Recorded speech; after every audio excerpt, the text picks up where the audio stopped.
Stardew Valley was released in 2016 and has been ported to just about every system imaginable and received tons of accolades. So why am I talking about it now? I purchased Stardew Valley on PC shortly after it was released. It was one of those games that I knew someday the mood and opportunity would coincide and I would start playing it and get lost in its pixely countryside. It's set in my Steam library, as most things do, in an unplayed and uninstalled state. When it was ported to the Nintendo Switch, I repurchased Stardew Valley thinking that now I was upping the ante in favor of opportunity and was merely waiting on the mood to dig into countless days and nights of watering plants and tending to animals. I still didn't play it.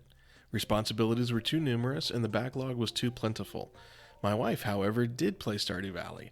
During her playthrough, she would randomly toss the Switch at me with one simple command: fish. She hated the fishing mechanic in Stardew Valley. I, however, immediately took to it. It's a very different fishing mechanic than usually presented in video games, but I thought it was very clever and a good approximation of how fishing works in real life.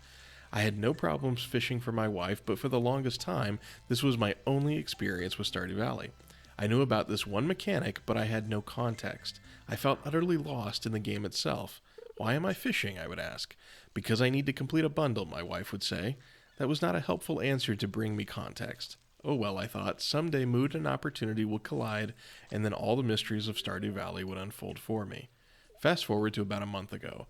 My wife was lamenting that she did not have a game to play, and I suggested that she play through Stardew Valley again. She said that she would, except she hated the fishing. But I always do the fishing for you, I explained. Yes, she agreed, but I don't want to wait for you to be home to do it. Oh, they added multiplayer to the game. We could play it together. That was a winning idea. Quickly, we each grabbed a Switch and started a co-op game of Stardew Valley. My wife skipped the opening cinematic, probably because she had seen it numerous times. I had yet to see it at all. She started asking me to do things. Buy some seeds, she would say. Where do I do that, I would ask. This was our general banter for a few days, logging only an hour of co-op time here and there. I was at a detriment because I didn't know the game the way she did. I decided I would have to start my own single-player game of Stardew Valley in order to actually be helpful around our new digital farm. I was going away on a business trip and was unable to take my Switch with me. I did, however, pack my PS Vita and had the inspiration to see if Stardew Valley ever got a Vita port. Sure enough, it did. This was the fourth copy of Stardew Valley that I purchased. During my flights and every free moment at my hotel, I was digging deeper in the mines, making new friends in Pelican Town, and picking my finest ingredient for the luau soup. But perhaps more importantly, I saw the opening cutscene.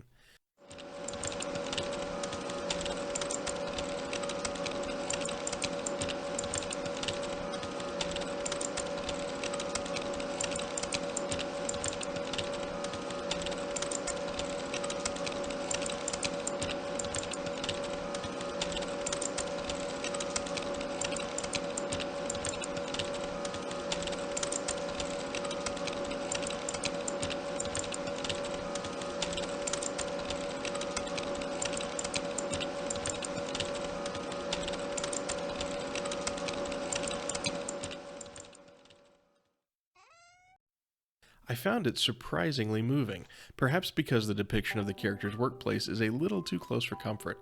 I found myself wishing that my grandfather had left me a farm so I could pack it all in and start a new life. As I rode that digital bus to my new home, the mood and opportunity could not have been more right. Wish fulfillment in video games is nothing new. I'm not an expert, I can only speak about my experiences. There have been whole books written about wish fulfillment in video games by people who actually have degrees in psychology. The internet is full of opinions more credible than mine, but I can tell you my story and my reasons. I am a middle-aged, overweight male with asthma.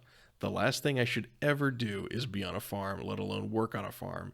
I've been a city boy my whole life and was happy with that, until recently. I had lunch with a dear friend and started a sentence this way: "You know what I think I've been missing from my life?" He immediately said, "Owning land." How the heck did he pull that one out? Yes! Coming to the forefront of my mind were all the westerns that my dad watched when I was a kid. Lonesome Dove, which I read in high school, with Gus and Call driving cattle from Texas to Montana. Why did I suddenly want to live in Montana? Why was I looking for my own Billy Crystal City Slicker story? Why did I desperately want Jack Palance to put his finger in my face and tell me that life is only about one thing? Because life isn't only about one thing. It's too complicated. Life is about juggling. but maybe that mythical plot of land in Montana could only be about one thing. That brings me back to Stardew Valley. 150 plus hours later, Stardew Valley has helped me cope with this mini midlife crisis. I don't have a ranch in Montana, but I have McFarmish Farm, an ode to my Scottish heritage, which I also don't have. I have my cows, Cowbert and Cow Ernie. I have a dog named Steve, which is the name I wanted to give a dog once in real life, and my wife refused, on the grounds that if the dog ever got away, she would not search through the neighborhood shouting Steve. I have everything I was looking for except without the asthma attacks. The opportunity to do things in video games that one cannot, would not, or should not do in real life is powerful and intoxicating, and has unquestionably been used by many people in unhealthy ways. I appreciate Stardew Valley for being an incredibly good video game, being a peaceful video game, and also giving me an opportunity to live a life so different from my own, at least for a little while.